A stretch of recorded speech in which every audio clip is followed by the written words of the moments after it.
Olá, queridos, nós estamos aqui gravando mais um podcast para você. Então fique ligadinho conosco, compartilhe esse vídeo, assista até o final. Eu creio que vai ser um episódio que vai falar grandemente ao seu coração, que vai trazer muito aprendizado. Hoje nós vamos falar sobre um tema: eu não desisti do meu ministério, do meu chamado. Quando eu olho lá para Zorobabel, lá em Ageu 2, que diz que o Senhor chamou Zorobabel para uma grande obra. Zorobabel, ele era governante de Judá, ele ocupava um cargo de autoridade na cidade, mas ainda o Senhor tinha uma missão para ele mais profunda, espiritual, que era reconstruir Jerusalém, que estava destruída. Os princípios da palavra do Senhor tinham se perdido nas famílias, nas casas, no casamento, e o Senhor tinha chamado Zorobabel e disse que o tinha escolhido desde o ventre e que colocaria um anel de autoridade espiritual para aquela cidade, que os muros, que a proteção espiritual iria se levantar. E hoje nós estamos aqui com o pastor Guilherme, aonde também ele recebeu um chamado, aonde ele foi ungido, e o Senhor colocou esse anel, essa ordenação no seu ministério, aonde também ele tem uma vida profissional, e ele recebeu essa missão espiritual de levantar os muros, de reconstruir a cidade de Timóteo através da palavra do Senhor. E ele vai compartilhar conosco. Seja muito bem-vindo, pastor Guilherme. Obrigado. Chegou o grande dia, né? Quanto tempo a gente planejou essa conversa, né? Foi. E você assim, se encaixa muito com Zorobabel, porque Zorobabel tinha uma vida profissional, né? E o Senhor tinha uma missão além da profissional, que era reconstruir uma cidade com os princípios, com a adoração, com a palavra do Senhor, as famílias que estavam perdidas, né? Sim. E eu vi que o Senhor te escolheu, a gente percebe que o Senhor te escolheu para essa missão e que você exerce com muita excelência.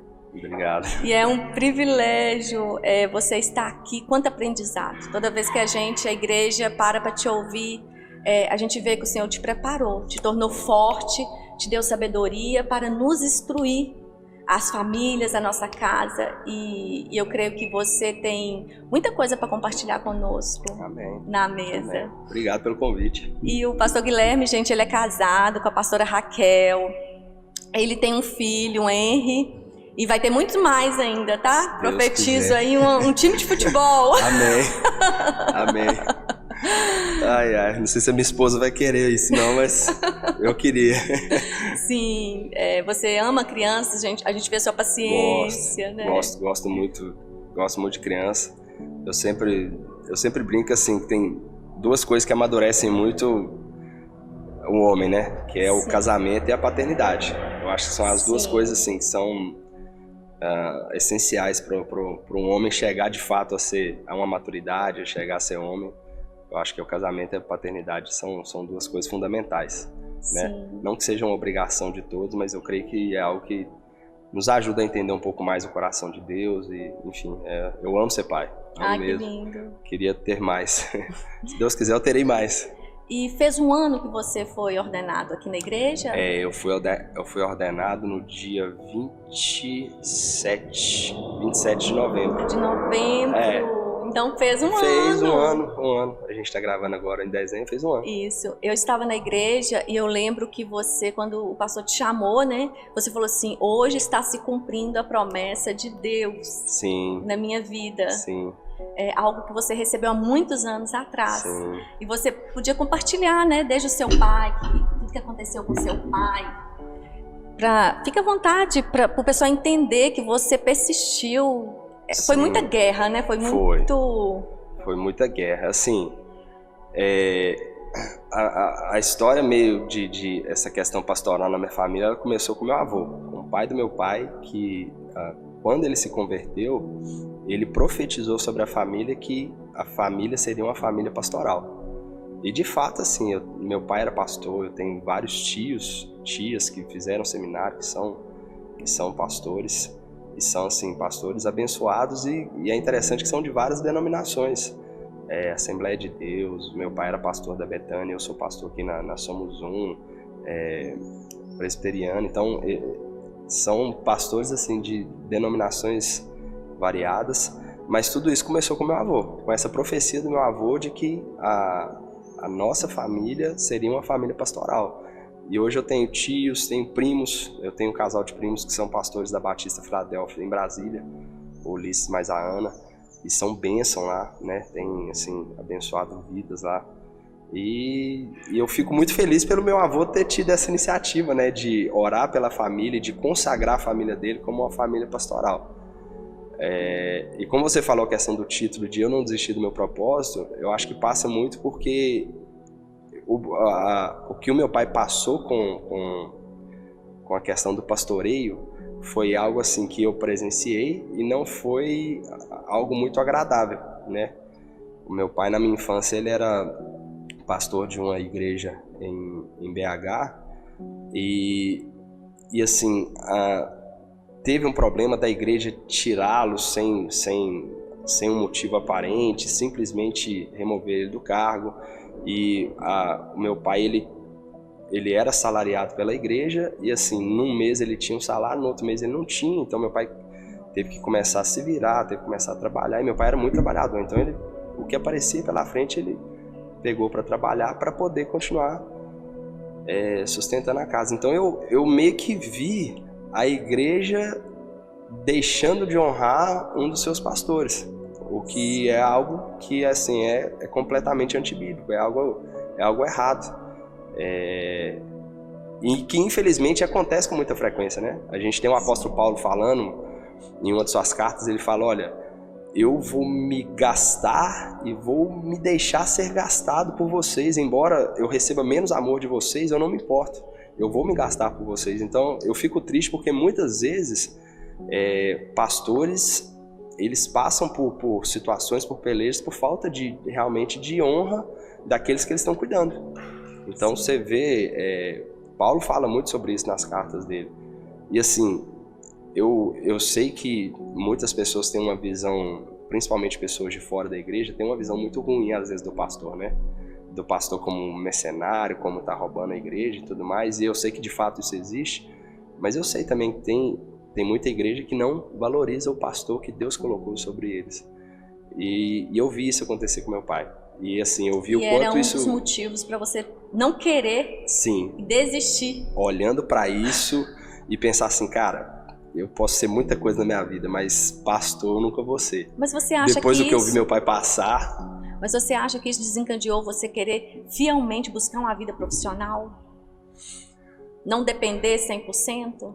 Então, eu acredito que eu tenho, assim, eu até brinco isso muito com o meu pastor, o pastor Fernando, que eu ainda não me vi com esse chamado de ser um pastor financiado pela igreja. Eu acredito até então que eu sou um pastor bivocacionado, que é um pastor, assim, que serve a igreja, mas que tem um trabalho por fora. Igual Zorobabel, né? Zorobabel, você tem, por exemplo, Paulo, na igreja específica de Coríntios, foi uma igreja que ele não recebeu nada da igreja para pregar lá. Ele construiu aquela igreja, ele viu aquela igreja nascer e ele nunca recebeu nada de lá. E ele fala isso até com um certo orgulho, falando assim, olha, ninguém vai me tirar essa honra de ter feito tudo de graça, não tem problema. É uma honra, é algo que foi imposto por Deus para mim e eu vou persistir nisso. Então, eu falo com o Nando, falo assim, Nando, se um dia Deus me quiser aqui para ser assalariado pela igreja integral, ele vai mandar um peixe lá no meu serviço, me engolir e me cuspir aqui. Que é a história de Jonas, né? Sim. Mas até então... assim, porque eu também gosto muito do que eu faço, né? Eu tenho formação em engenharia civil, hoje eu atuo como técnico em edificações e eu auxilio arquitetos, engenheiros civis no meu serviço, então eu gosto muito do que eu faço, é uma área que eu gosto muito, mas sem sombra de dúvida, assim, o meu grande amor é a igreja. Incrível, sou apaixonado pela igreja, o que me traz alegria. Gente. Assim, o que salta aos meus olhos, o que brilha aos meus olhos é quando eu tô aqui na igreja, servindo na igreja. Incrível. É algo que, assim, eu amo fazer. Amo muito. É nítido, a gente percebe, né? E aí você teve esse exemplo do seu pai, né? Dentro de casa, vendo essa situação. E trazia insegurança muitas vezes, né, para os filhos, né? E aí, como é que vai ser? Com certeza. Sem saber, tipo assim... Porque, querendo ou não, isso, o que aconteceu com meu pai, traz marcas e traz uma falsa ideia do que a igreja é. Porque a igreja não é isso. A igreja verdadeira, a igreja de Cristo, ela honra os seus líderes, ela honra os seus pastores. E isso é óbvio, quando existe um pastor que ele erra, que ele peca, ele precisa de ser tratado, ele precisa de ser confrontado, precisa ser corrigido. Sim. Mas a igreja, ela tem essa questão de honrar os seus líderes, sabe? E assim, eu vejo que não é uma honra que tem sido pregada hoje, porque hoje se prega quase que uma submissão ao líder cega. Nossa, se você não contar para o seu líder o que você está fazendo, você está perdendo a cobertura espiritual. Parece um negócio assim que é muito, muito engessado, e eu não creio nisso também. Eu creio que Deus, ele colocou, ele deu alguns para apóstolos, mestres, profetas, evangelistas, pastores, com o intuito de servir a igreja. Então assim, com o intuito de diminuir para ver a igreja crescendo, para ver a igreja amadurecendo. Então eu consigo separar isso. Eu entendo que tem muitas vezes que pastores estão sendo servidos pela igreja em vez de servir a igreja, o que também está errado. O pastor é aquele que dá vida pela igreja, se precisar, é aquele que vai atender. Eu já tive que atender casal aqui, sair da minha casa 1h da manhã, para às vezes ir atender alguém que está passando por um problema, e eu vou feliz da vida, vou rindo, vou sorridente, porque eu sei que Deus me chamou para isso. Faço isso com muita alegria no coração, entendendo o meu chamado, entendendo a minha vocação, entendendo o propósito que Deus me deu. Sim. E eu acho que isso ajuda muito. Eu vejo que às vezes sim, fazer com amor, e eu vejo que não é um peso, né? Não é um peso quando você entende o seu chamado. Eu vejo que para muitas pessoas o ministério se torna um peso porque elas não entenderam o chamado. Eu entendi o meu chamado, e não só isso. Deus, ele trouxe revelação para mim do meu chamado. E como é que foi? Mas assim, voltando lá na infância um pouco, que a gente, todos têm curiosidade, né? Tem muitas mães assistindo e que querem educar o filho. E você tem sido um exemplo, um pastor jovem. E com certeza tem mães que olham para os filhos, entendem que o filho tem um chamado, e olham para sua vida e fica assim, como que a gente faz para conseguir lançar os nossos filhos, como o pastor Guilherme está na igreja? Muita preocupação de todos os pais, eu vejo. E como é que seu pai e sua mãe eram com você, assim, na educação? Você acha que você se converteu quando você era criança ou não? E como é que era, assim, você lia a Bíblia, você entendia, tinha exigências? Então, isso é engraçado. Hoje eu sou apaixonado com leitura, né? Gosto muito de ler, principalmente a Bíblia, mas eu detestava. Quando eu era pequeno, eu detestava ler com todas as forças, inclusive... O meu pai, eu brinco que ele me ofereceu propina para ler a Bíblia. ele me ofereceu X valor para eu ler alguns capítulos, né? Então, se eu lesse 10 capítulos, ele me dava um valor para me estimular, de fato, a ler. Mas eu não gostava, não.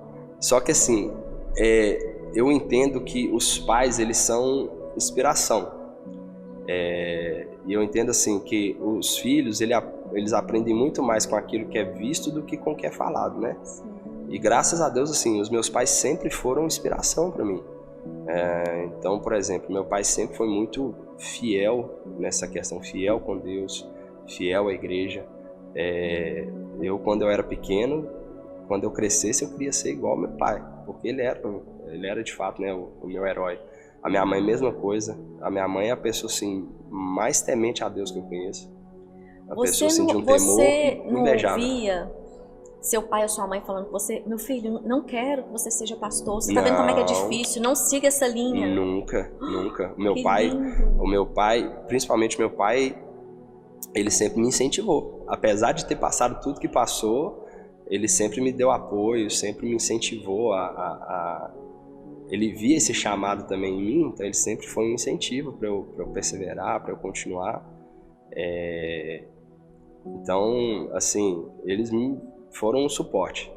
E querendo ou não, isso ajuda. Eu entendo que, assim, hoje em dia,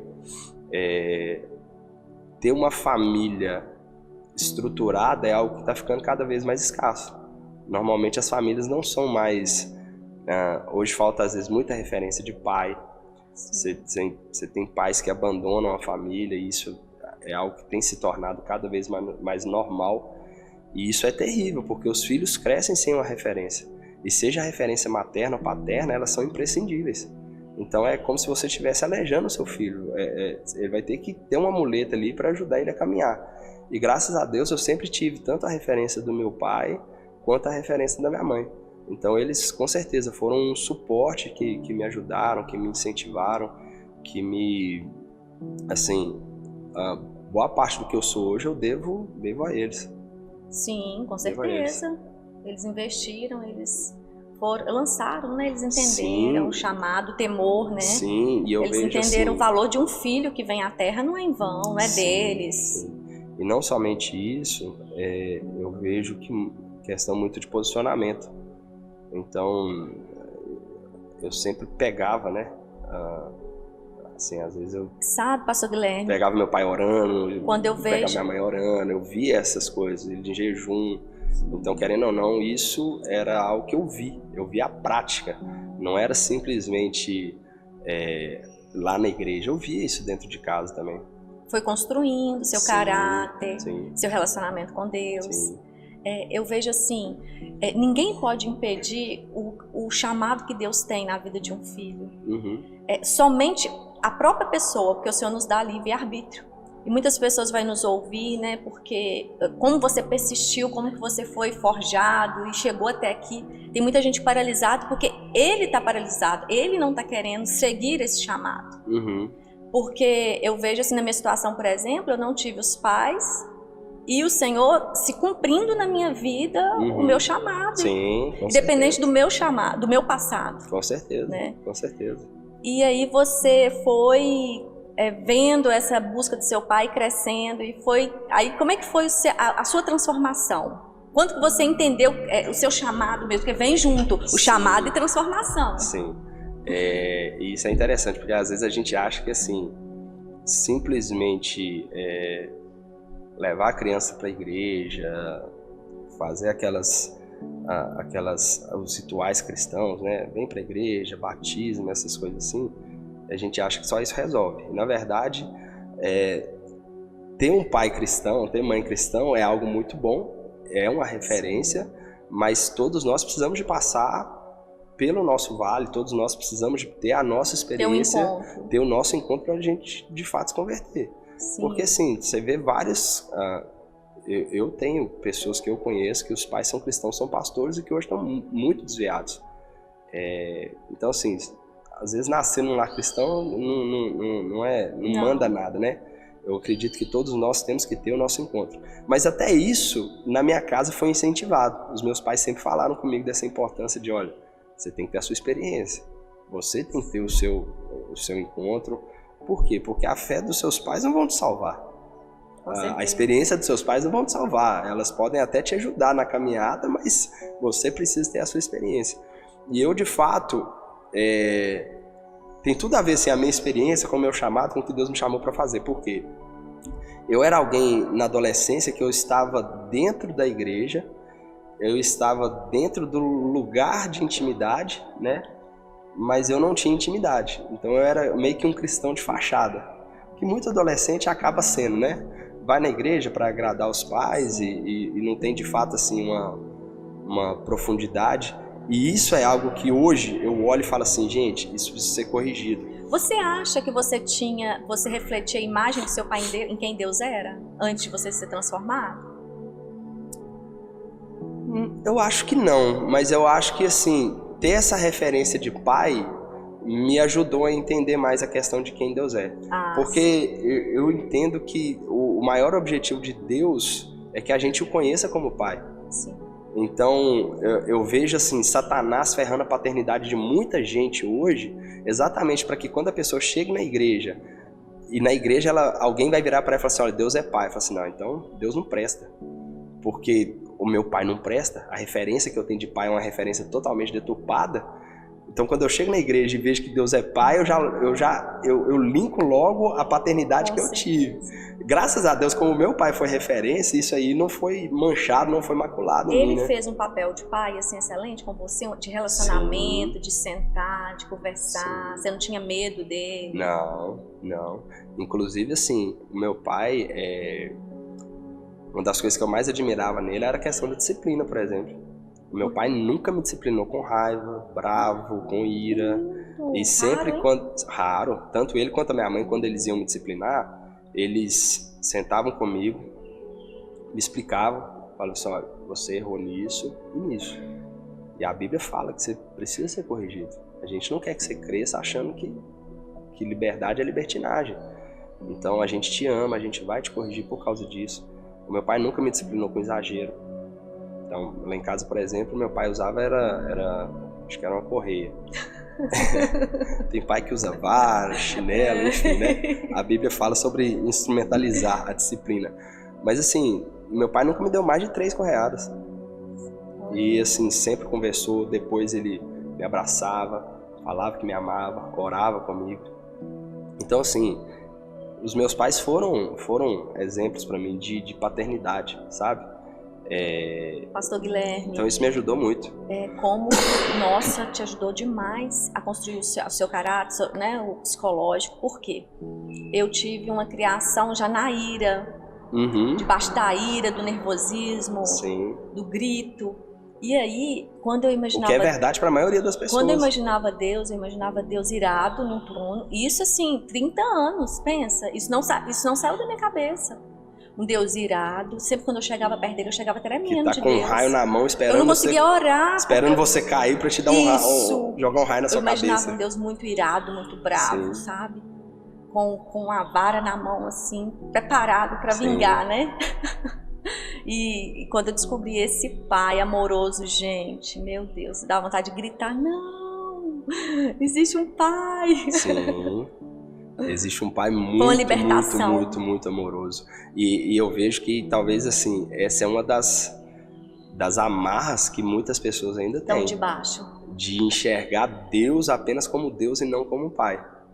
Isso. Porque assim, Deus, eu entendo isso, que Deus ele nunca quis se revelar como Deus. E eu vejo, ele sempre quis ser conhecido como pai. Eu vejo esse ministério seu. Você tem autoridade quando você ministra sobre paternidade, sobre filhos, sobre amor. Você chama a igreja, né, para abraçar o Senhor. Sim. E essa é a sua missão, né? Porque... Tanto é que o discípulo de Jesus que eu mais me identifico é João. Do amor. Que é o discípulo do amor. Que é o cara assim, que é extremamente misericordioso, extremamente carinhoso. Se nós trouxermos a igreja para esse lugar, já é o primeiro passo. Sim. Porque o resto o Senhor vai conversando, vai auxiliando, vai ensinando. Sim. O primeiro passo é esse. Tem muitas pessoas que estão dentro da igreja mais longe desse amor, longe dessa imagem paternal do verdadeiro Deus, né? Que o inimigo ele mudou, né? Sim, e assim, é o que eu falei. Eu vejo o inimigo tentando destruir mesmo, né? Essa questão da paternidade, essa questão assim do caráter de Deus. Do caráter de Deus.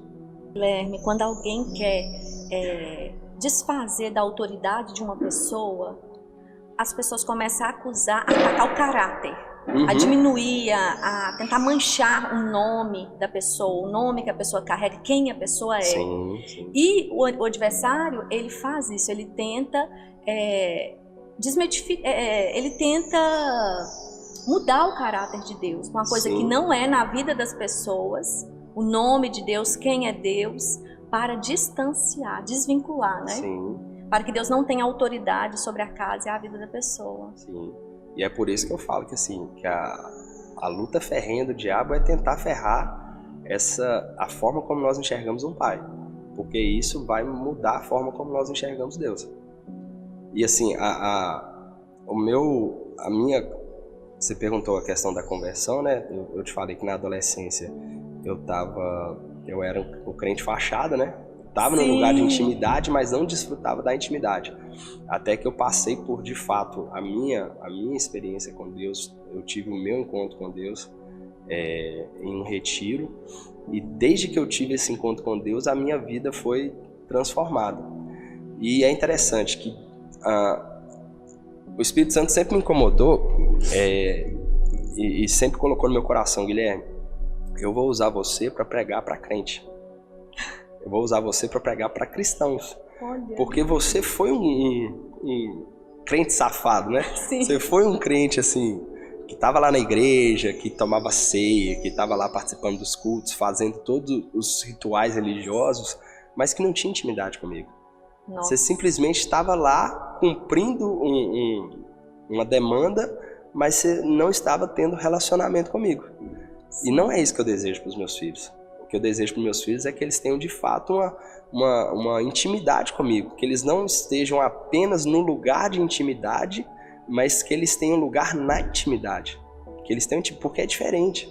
Se você pega, por exemplo, a empregada e a esposa, a empregada ela tem acesso ao local da intimidade. Ela pode entrar no quarto do casal, ela pode deitar na cama do casal, mas ela nunca vai ser a esposa. Ela nunca vai ter intimidade com o marido.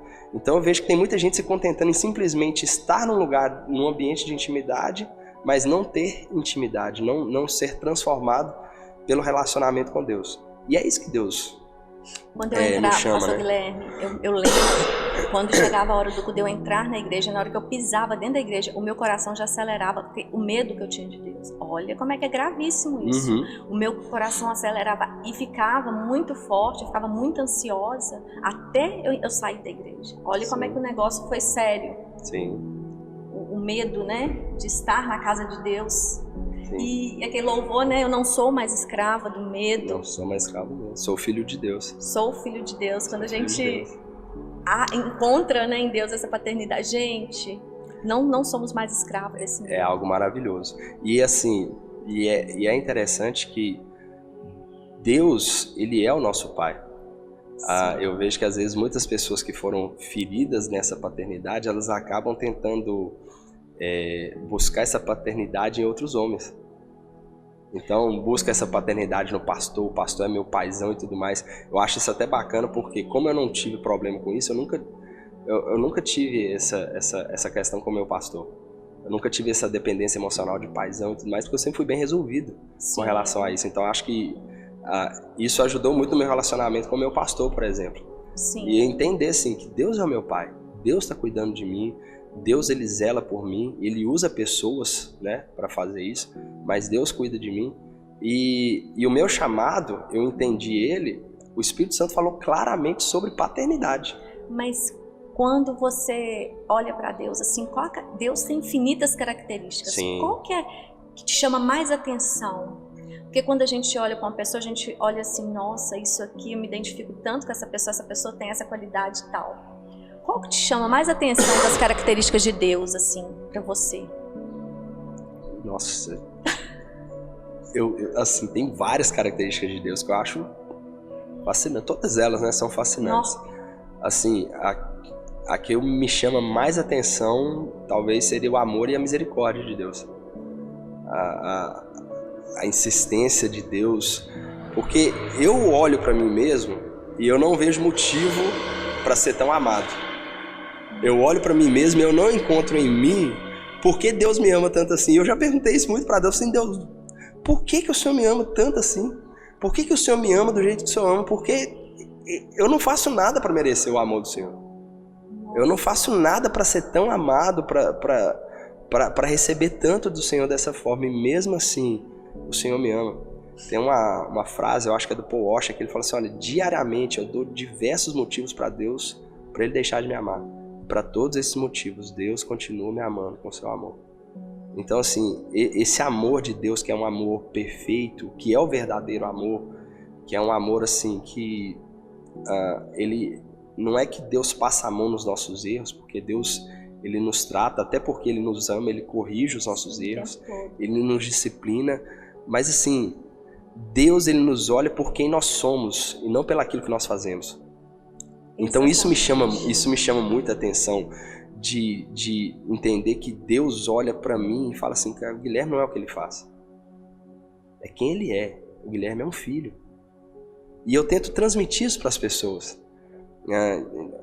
Então, uma frase que eu ouvi uma vez e eu sempre uso aqui na igreja é: Será que a gente tem que pregar para uma prostituta para ela deixar de ser prostituta e então ela se tornar nossa irmã e filha de Deus? Ou eu prego para uma filha de Deus, para uma irmã minha, para ela entender quem ela é, para então ela deixar de estar prostituta? É um caminho inverso, entende? Sim. Então, assim, muitas vezes a gente passou para as pessoas uma visão até de Deus que é muito estética, como se Deus estivesse muito preocupado com aquilo que nós fazemos, quando na verdade Deus está preocupado é onde nós estamos. Porque quando você recebe esse amor, você deixa de fazer o que você está fazendo, porque muitas vezes nós estamos no caminho errado. Sim. Nós entendemos quem nós somos e para que nós fomos chamados nessa terra. O Senhor nos alinha. Sim. Então a prostituta, ela vai deixar de fazer automaticamente, porque Deus quando vai... ela entender quem ela é. Quem ela é. Quem ela é. E assim, eu vejo que isso ajuda a gente até a fazer as coisas com a motivação correta. Porque tem muita gente fazendo a coisa certa com a motivação errada. E isso é tão errado quanto fazer o errado. Fazer as coisas para Deus, buscando ser abençoado, buscando merecer alguma coisa, buscando o afeto de Deus, buscando várias outras coisas, é fazer a coisa certa com a motivação errada. Eu não faço nada hoje para receber nada de Deus. Já recebi. Deus me amou com amor perfeito, Ele entregou o Filho dele por mim. Tudo que eu faço hoje é para manifestar Deus através da minha vida. Para que as pessoas olhem para mim e falem assim, cara, existe Deus. Algo que foi quebrado na minha vida foi sobre o jejum, sabe? A última semana de cada mês eu fui ensinada a jejuar. Uhum. Só que sempre, e eu não via mover nenhum. E eu questionava, né? Não vejo mudança, eu não via mudança nem em mim e nem recebia nada em troca daquilo. Mas eu continuava fazendo o que eu achava que era uma maneira de eu subir, de eu ir para o céu. Uhum. Uma troca, sim, né? Sim. E quando o Senhor me deu Isaías 58, muitos anos eu fazia essa prática, o Senhor quebrou, abriu os meus olhos, pá, sabe? Que Ele não estava preocupado com o meu jejum. O jejum que Ele queria era amar, era obedecer a palavra do Senhor. E aí Ele fala, quando vocês jejum, vocês brigam entre vocês. Eu era extremamente irada. Sim. Eu poderia estar de jejum, que se, né, bateu, levou, entendeu? Uhum. Sim. Paciência zero, né? Isso. Mas voltando aqui, pastor Guilherme, uma característica que me chama muita atenção de Deus foi o que eu não tive na paternidade, que eu vi em Deus, assim, que é maravilhoso. Fidelidade dele, independente se você é fiel, ele continua Sim. sendo fiel. Ele não nega a si mesmo, né? Continua sendo fiel. Sendo fiel e pacificador. Sim. A paz que ele nos promete e a fidelidade dele conosco. Gente, isso já me preenche, só essas duas já me preenche completamente, Sim. sabe? E essa questão da paz é maravilhosa, porque sem paz, Deus, ele não nos garante que a gente vai ter uma vida aqui que vai ser isenta de perseguição, de provações, de tribulações, de dias maus. Inclusive, assim, quando a gente olha para a Bíblia ela fala diversas vezes que nós vamos passar por dias maus. Jesus, quando ele vai comparar as pessoas que escutam ele fala assim, olha, as pessoas que me ouvem são como uma casa construída sobre a rocha. Sobre essa casa vão vir as tempestades, os temporais, vai vir o dia mau. Só que essa casa não vai ceder. Então, assim, a paz de Deus que excede todo entendimento não é a ausência de problema. Isso. Entende? A paz de Deus que excede todo entendimento é a certeza de que Deus está conosco em todo tempo, em todo momento, em todas as situações, que Ele está cuidando de tudo. Isso. Então essa característica de paz e de Deus pacificador e a fidelidade dele, a gente fica encantado. E são muitas outras características, né? Uhum. Uma coisa que você falou muito aí é sobre quando as pessoas... Hoje eu converti. Agora... Muitas pessoas, agora eu quero me converter, eu quero seguir a Deus, eu quero fazer uma aliança, porque minha vida vai mudar. A pessoa acha que vai mudar, assim, ser próspero, ter muitas bênçãos. Uhum. Isso é uma heresia também, pastor. Sim. Você poderia falar sobre isso? Sim, eu entendo que o escritor Larry Crabb, ele escreveu um livro que chama Chega de Regras, que fala um pouco sobre isso. As pessoas buscam muito no mundo é a tal felicidade, né? Eu acredito que dentro da igreja é o tal do ser abençoado. Só que isso, assim, isso é muito relativo. A gente olha para algumas pessoas e a gente fala assim, nossa, essa pessoa é abençoada, mas com relação ao que ela é abençoada? Qual que é a ideia que a gente tem de ser abençoado? Então, muitas vezes elas vêm para a igreja e querem usar Deus como um trampolim para ser abençoado na perspectiva dela do que é ser abençoado. Porque às vezes na cabeça dela ser abençoado é ter um emprego do ano, é ter um carro maravilhoso, é ter a esposa maravilhosa e tal. E assim, não é isso que a Bíblia fala sobre bênção, sobre prosperidade, né? Quando a gente lê lá, por exemplo, Salmos 128, lá vai falar sobre o homem que teme ao Senhor e vai falar sobre... ele tem uma esposa que foi Deus que deu para ele, ele fala sobre os filhos, ele fala sobre a casa. Então, ali está falando sobre família. E no final, o texto fala assim, olha, assim o Senhor abençoa aqueles que o temem. Então, as bênçãos do Senhor são a nossa família, a esposa, marido, filhos, a nossa casa, o nosso lar. E eu vejo assim, as pessoas às vezes elas vêm até o Senhor, ou por necessidade ou por carência, e Deus, ele não é aquele que vai suprir as nossas expectativas. Na verdade, Deus é aquele que vai quebrar todas as nossas expectativas. Para que a gente não venha até Ele com essa carência. E na maioria das vezes, tudo aquilo que for Deus, Ele vai tirar. Ele vai tirar tudo. Nós viemos para ser abençoado, Ele vai tirar, sim, Ele vai pedir tudo. Sim. O que está ocupando seu coração, aquele desejo que está ocupando seu coração, Ele vai tirar, Ele vai pedir. Sim. Você olha para a vida, por exemplo, de Paulo, antes da conversão, Paulo era alguém de status. Era fariseu dos fariseus, era alguém que provavelmente tinha uma condição financeira boa, porque era alguém que tinha uma retórica boa, uma oratória boa. Ele foi ensinado na cultura grega. Então, assim, a vida de Paulo antes da conversão era uma vida extremamente, aos olhos humanos, extremamente abençoada.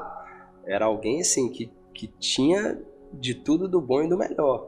Depois da conversão, aos olhos humanos, a vida de Paulo foi de mal a pior, porque passou náufrago, perseguição, chicotada, foi preso, foi escorraçado, sofreu perseguição dos gentios, dos judeus, teve que trabalhar. Oportunidade. Tudo de ruim aconteceu com o apóstolo Paulo e por fim ele foi degolado. Só que eu tenho a visão de que foi um dos homens mais abençoados que já passou por essa terra.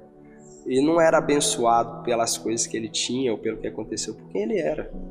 Era um filho de Deus que entendeu o seu propósito, que entendeu o seu chamado e que estava dentro desse chamado. E assim, eu acredito até que isso é o que vai trazer para nós de fato uma alegria, de fato uma felicidade. Porque essa tal felicidade que as pessoas procuram, elas procuram no emprego, procuram no dinheiro, procuram no sexo, procuram nas drogas, procuram em tantas outras coisas e elas nunca vão encontrar. Porque essa tal felicidade, esse prazer genuíno, a gente só encontra em Deus.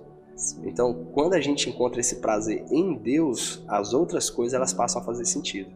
Enquanto o nosso prazer, o nosso foco não está em Deus, as coisas dessa terra não têm capacidade de preencher o nosso coração.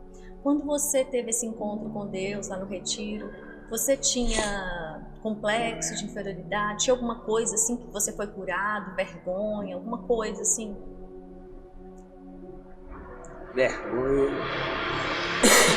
Não, até que, assim, de complexo de inferioridade, essas coisas não. Mas eu acredito que eu brincava muito ainda com essa questão de ser crente, de ser cristão. Eu achava que dava pra levar na brincadeira. Que dava pra levar uma vida assim, em cima do muro, sabe? Sim. Até que lá no retiro eu descobri que o muro é de Satanás também. Então não dá pra ficar em cima do muro, não.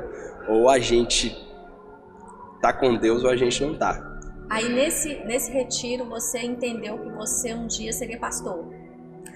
Nesse retiro ainda não. Nesse retiro eu tive assim, o meu momento de conversão, de encontro com Deus, de ser guiado, de ser conduzido por Deus e tudo mais. Posteriormente, mas eu sempre tive assim, esse desejo de cuidado. Eu sempre tive esse desejo assim, de cuidar de pessoas, de abraçar pessoas, de ser usado por Deus para curar. Eu sempre tive esse desejo. Posteriormente, eu passei por um encontro com Deus. Literalmente, né? Eu participei de um encontro com Deus. E lá nesse encontro com Deus, Deus confirmou algo que eu já suspeitava no meu coração. desse chamado de querer trabalhar na obra e principalmente do chamado pastoral. Uma das ministrações do Encontro com Deus, que é a ministração de cura interior, a pessoa que estava pregando lá no dia, ela teve uma vida assim extremamente dolorosa, extremamente marcada por feridas. Então foi alguém que passou por abuso, que foi ferido, infelizmente, e acabou ferindo outras pessoas, eventualmente por causa da ferida que ele recebeu, né? E eu ouvindo aquele testemunho, o Espírito Santo o tempo todo no meu coração: Guilherme, você é um pai, e você vai ser usado para ser pai de pessoas assim, porque você não passou por isso. Você teve pai, você teve mãe, você sabe o que é paternidade, você sabe o que é cuidado, você teve amor. Essa pessoa que está falando aí, ela não passou por isso na infância. Ela não teve essa paternidade. Então eu vou te usar para ser pai de pessoas que tiveram problema nessa área.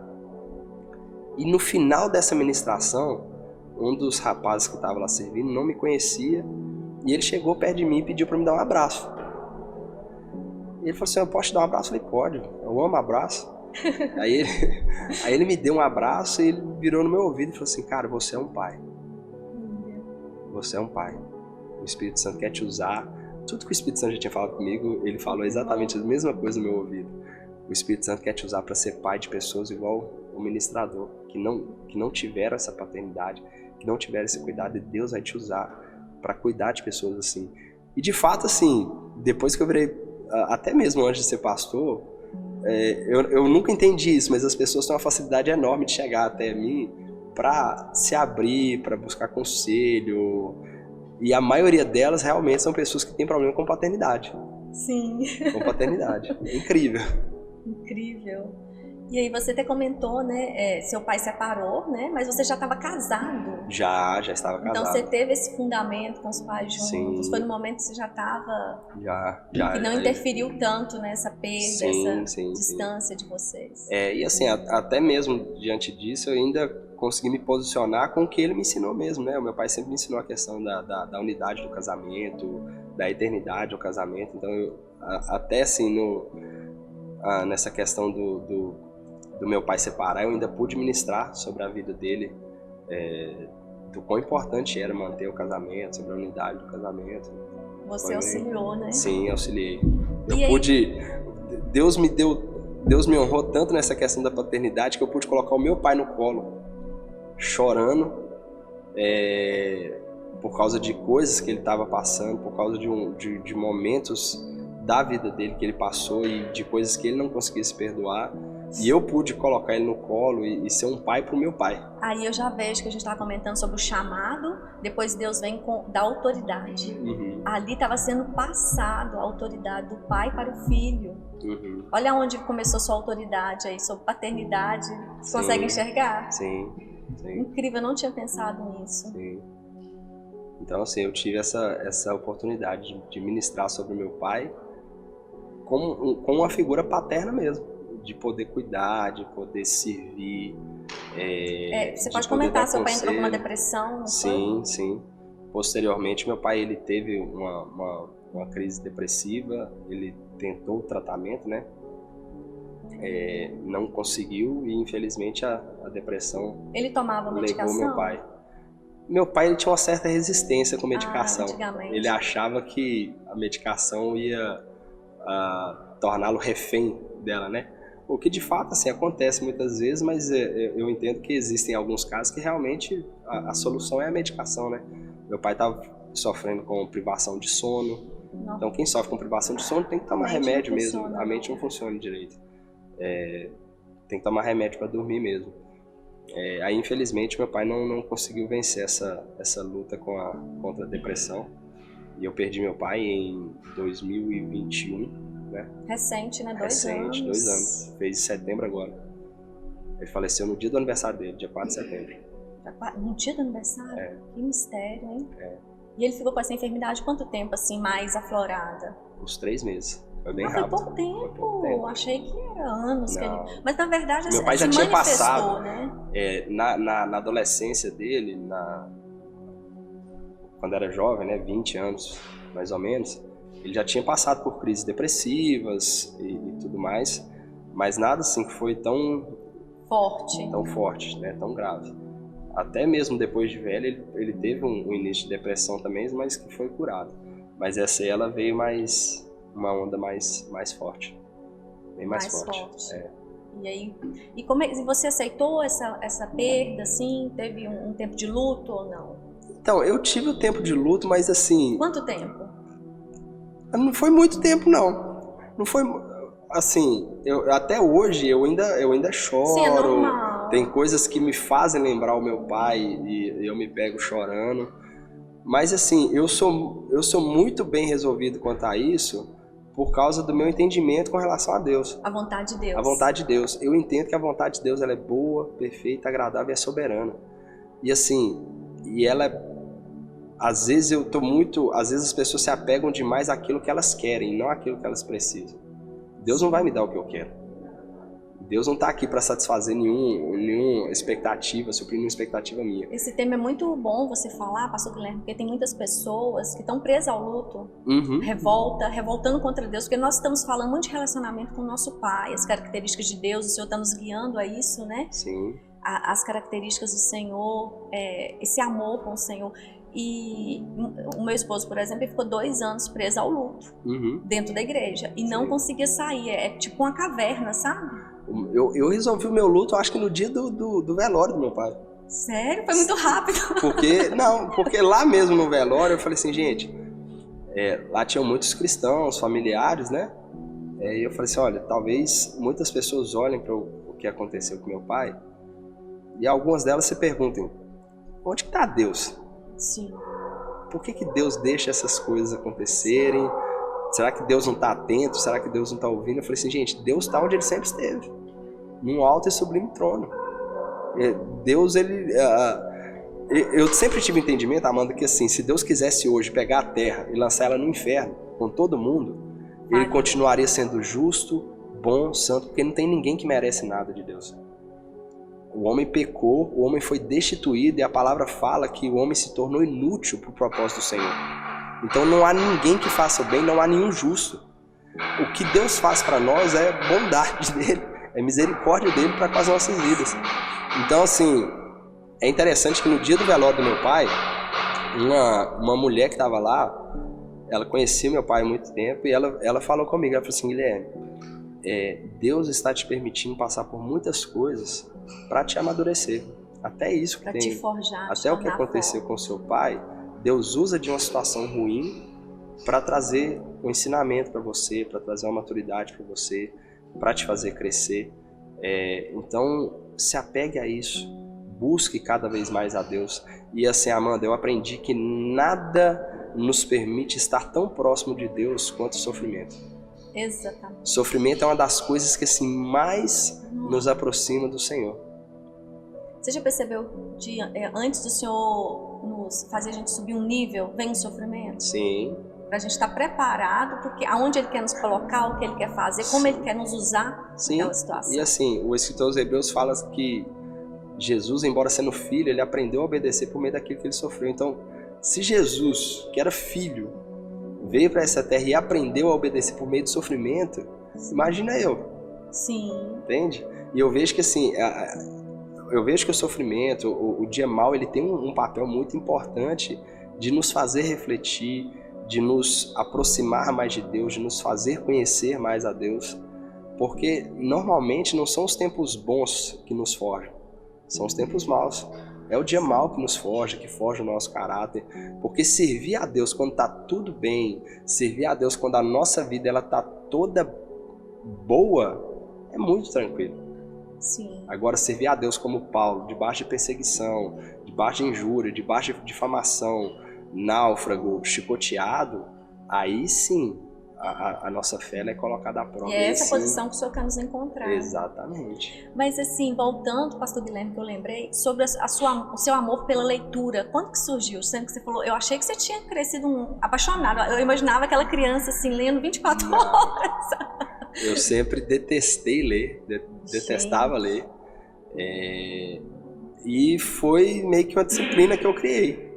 Em um determinado tempo da minha vida. Foi quando, mais ou menos? acho que por volta dos seus 18, 19 anos, eu propus para mim, falei assim, cara, eu quero ler a Bíblia uma vez para cada ano de vida que eu tenho. Um tio meu faz isso, né? Eu achei fantástico. Sim, muito bom. E aí eu me propus a começar a ler, e eu lia 10 capítulos da Bíblia por dia. Eu queria ler a Bíblia 3 vezes por ano. A Bíblia toda? A Bíblia toda. Nossa, é muito. Então, eu fiz isso por uns 4 anos seguidos. Agora eu dou uma diminuída porque eu comecei a ler mais coisas, né? Então eu leio a Bíblia e leio outros livros. Mas comecei a fazer isso e isso me fez ser apaixonado por leitura. E eu vejo a unção, né, vindo, o propósito seu se cumprindo, porque você precisava se tornar forte, ter conhecimento em Deus para a ordenação chegar. Sim, então isso aí me ajudou demais a conhecer mais a Deus, conhecer mais a palavra, porque assim, nós somos uma igreja que é uma igreja reformada, né? A gente veio da questão da reforma. E o ponto alto da reforma é exatamente a Escritura.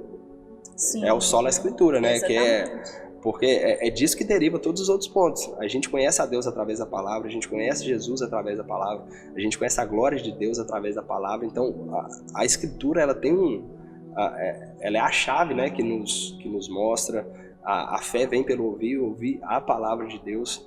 Nós só conhecemos o que conhecemos de Jesus hoje por causa da Bíblia. Você, como pastor, você já teve muitas situações que você proposta para agradar um meio, você ter que abrir mão da palavra de Deus e tentar outros mecanismos para ensinar? Sim. E aí? Sim. Assim, não é, na verdade, não é nem propostas que alguém faz, né?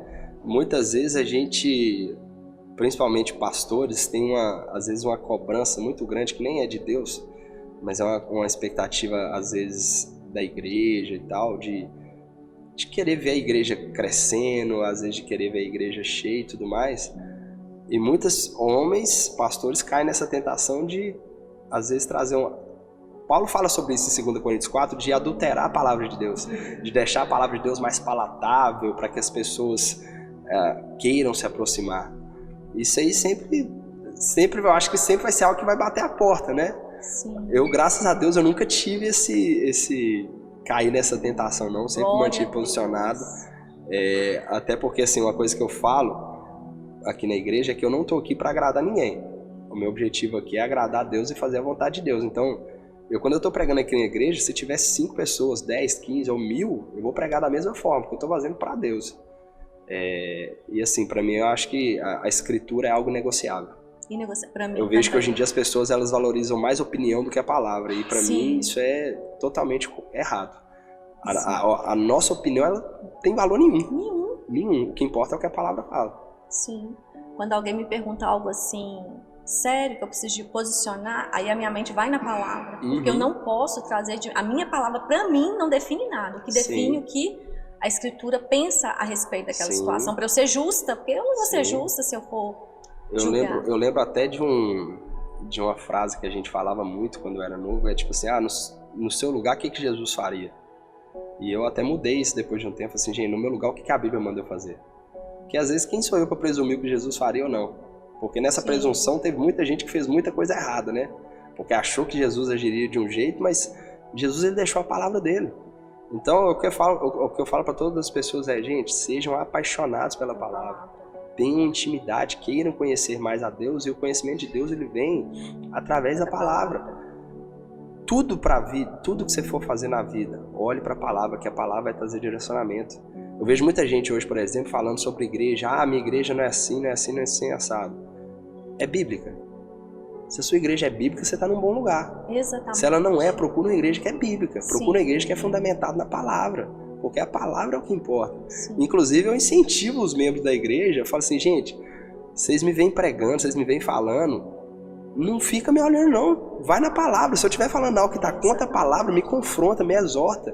Porque o mais importante é o que a palavra do Senhor fala.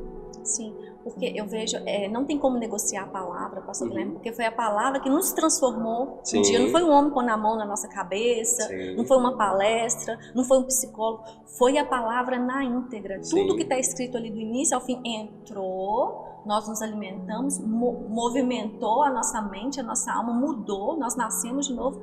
Não tem outra coisa para a gente fazer, para a gente entregar para a pessoa, não, isso aqui vai resolver a sua vida. Porque o Paulo fala em Efésios, pela graça sois salvos por meio da fé, isso não vem de vós, é dom de Deus. E a fé vem ouvindo a palavra. A palavra de Deus. Então, assim, eu louvo a Deus que você não abriu mão, e você não abre mão, e não tem como, senão nós vamos estar enganando as pessoas, se existir outras ferramentas. Sim. Pode sim, a medicina, a medicação, auxilia, ajuda, né? Tem coisa que a gente precisa, mas é a palavra, se a pessoa mergulhar e querer, ela resolve. Sim, e é entender, né, que aquilo ali foi escrita por pessoas, mas ela tem um autor apenas. Sim. O autor da palavra é o Senhor. É o Senhor, o próprio Deus falando. O próprio Deus falando.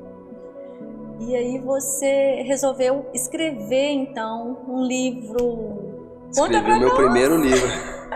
Escrevi meu primeiro livro. Eu lancei ele recentemente. O nome do livro chama A Carta de Judas. E como é que foi? É um livro de ficção.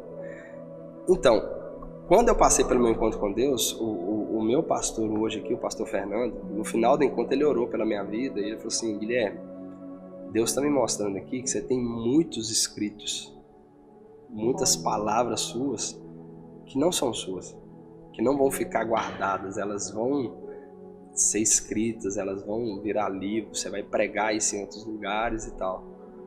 E de fato, por exemplo, esse livro A Carta de Judas é uma história de ficção onde eu imagino Judas no inferno se ele tivesse a possibilidade de nos mandar uma carta falando sobre o aprendizado que ele teve com a traição de Jesus, com tudo aquilo que aconteceu.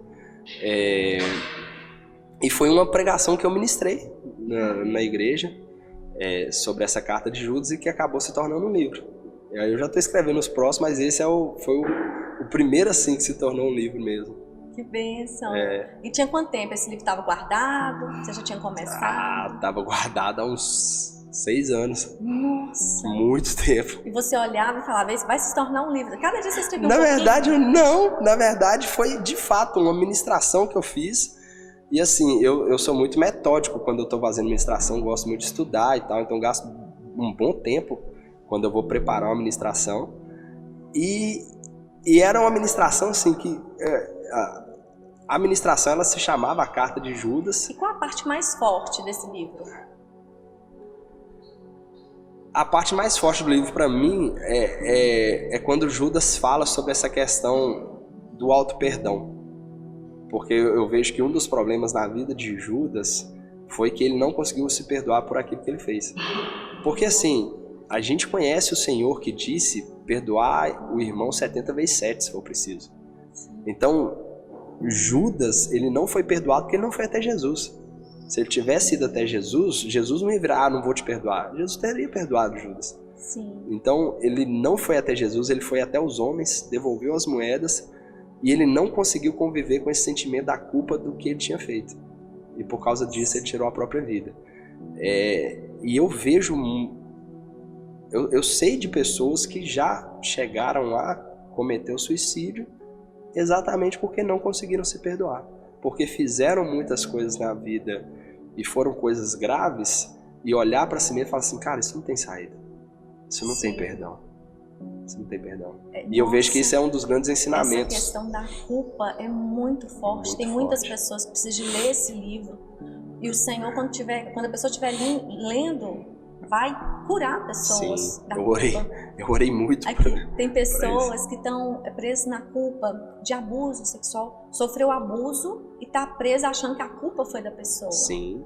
Tem pais que tem abusadores, assim, até olhando pelo outro lado, que não se perdoam. E assim, fizeram uma coisa terrível, fizeram, mas que já confessaram, já foram perdoados pelas pessoas que sofreram com abuso, mas a pessoa olha para si mesma e não consegue se perdoar daquilo. Tem pessoas que os pais separam e a criança cresce achando que a culpa foi dele, da separação. Sim. Aí cresce um filho muito problemático psicologicamente. Tem mulheres que se separam há 30 anos, eu converso direto, ela está presa lá no casamento até hoje, no dia da separação, há 30, 20 anos atrás, ela não consegue romper. Esse negócio de culpa dentro da igreja é muito sério. Pessoas que estão presas a isso. Nós não temos dimensão. Quando a gente começa a conversar com qual que é a sua dor, a pessoa vai lá e a gente já consegue ligar, né? Sim. Gente, que tema tremendo. É um tema que eu sou apaixonada. Sim. E assim, não ficou um livro grande, então assim, não é um livro que a pessoa vai ficar anos lendo, é uma leitura leve, uma leitura rápida, não é uma leitura demorada. Sim. Ficou bem bacana, eu fiquei muito satisfeito. E assim, foi totalmente... Eu fiz tudo no livro. Então eu diagramei o livro, fiz a capa, fiz tudo. Você transformou numa editora, praticamente. Tipo isso. Assim, eu já estou escrevendo outro livro e se Deus quiser eu vou enviar para algum editor e tal. Mas esse meu primeiro livro foi assim, foi todo um trabalho meu mesmo. Não tive ajuda de ninguém para nada, foi só eu. Que lindo! Eu queria ter trago ele, mas infelizmente não chegou ainda não. Mas a gente disponibiliza o link, porque já tem o link para venda de loja e até eu fiz até o formato Kindle dele, né? Então quem quiser ler o e-book dele também. Você tem que escrever um de paternidade. Se Deus quiser, ainda vou escrever. Porque é o seu chamado bem na área de paternidade, Deus vai te usar grandemente e o Brasil precisa dessa paternidade. Quantas pessoas estão aí perdidas, meu Deus, sofrendo, gritando, querendo um pai de verdade, né? E você tem isso, você não pode se calar. É verdade. Amém? Amém. Pastor Guilherme, que privilégio ter você aqui, te ouvir. Nossa, aqui a gente ficaria aqui dias falando. Daria para fazer um podcast gigante, né? Não é? Falando do amor de Deus, do seu chamado. E eu estava aqui para a honra e glória do Senhor no dia que você foi ordenado, né? Que bênção. E tá firme e forte. E não mudou nada, você continua uma pessoa humilde, simples, nos servindo, amando a igreja e dizendo sim para o Senhor, que é o mais importante. Amém. Você possa crescer cada vez mais, tá? Amém. Deus, e continue com esse coração gigante. Amém. De pai. Amém. Tá? Que nos auxilia. Deus quiser, eu vou continuar assim. Pra você. Tá joia. Obrigado. Amém. Queridos, nós estamos finalizando mais esse podcast com o nosso pastor. Que privilégio, né? Ouvirmos, ele tem muita coisa para nos ensinar. E você que está nos ouvindo aí, não desista. Se o Senhor falou com você um dia, você tem um chamado, você foi escolhido. Mas não fica olhando para as circunstâncias, para o que não deu certo. Medo, vai vir o medo, mas é o Senhor que vai te dar inteligência, é o Senhor que vai te ungir, o Senhor vai te preparar. Deixa a ansiedade de lado e pergunta ao Senhor se está no tempo certo, mas não se perca, não pare. É uma ordem que o Senhor está dando para você e eu creio que a promessa do Senhor vai se cumprir como se cumpriu na vida de Zorobabel e como se cumpriu com o nosso pastor tão jovem. E nós vimos como que Deus o preparou para ele chegar até esse momento da ordenação. Então compartilhe esse vídeo e não desista. Deus tem sonhos maiores para a sua vida. Amém? Um grande abraço.